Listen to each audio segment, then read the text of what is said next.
తెలంగాణ రాష్ట్ర గౌడ సంఘ కార్యవర్గ సభ్యులు, అదేవిధంగా బాల్నగర్ ప్రముఖ నాయకులు శివకుమార్ గౌడ్ గారు, పులి శ్రీకాంత్ గౌడ్ గారు, అదేవిధంగా రవి గౌడ్ గారు,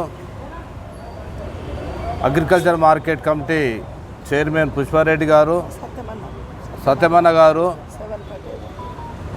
తర్వాత దయానంద్ గారు, శ్రీకాంత్ గారు, సదానంద్ గారు, మరి ఎందరో మరి ఈరోజు సర్వాయి పాపన్న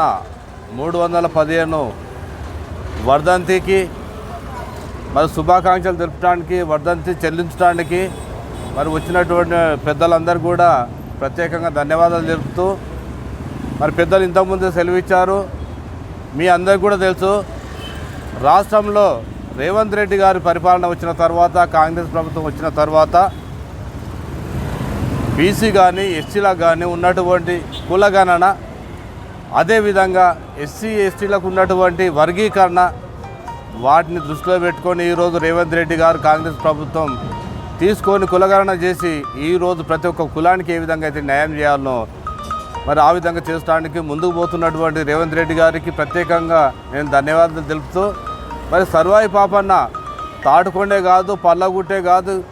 మరి స్టేషన్ గణపూరే కాదు, ఆయన పుట్టుక విప్లవం పుట్టుక. అతను చేసినటువంటి త్యాగాలు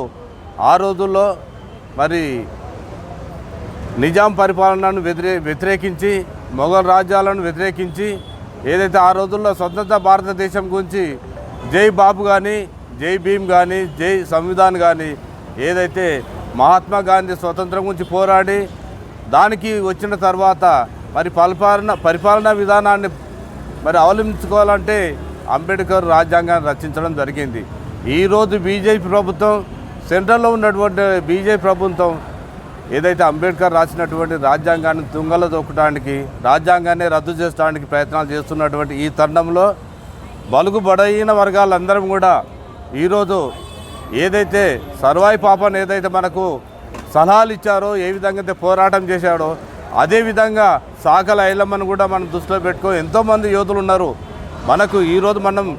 వాళ్ళ సర్వీసులో కానీ, వాళ్ళ సేవలో కానీ 10% కూడా మనం చేస్తలేము. కాబట్టి మన అందరం కూడా ఒక ఐక్యంగా ఉండి ఏ పోరాటమైనా మన హక్కుల గురించి మనం పోరాడదాం, సాధించుకునే విధంగా మనం ప్రయత్నం చేద్దామని చెప్పి మనవి చేస్తూ, మరి నాకు ఈ అవకాశం ఇచ్చిన బాలనగర్ మిత్రులందరూ కూడా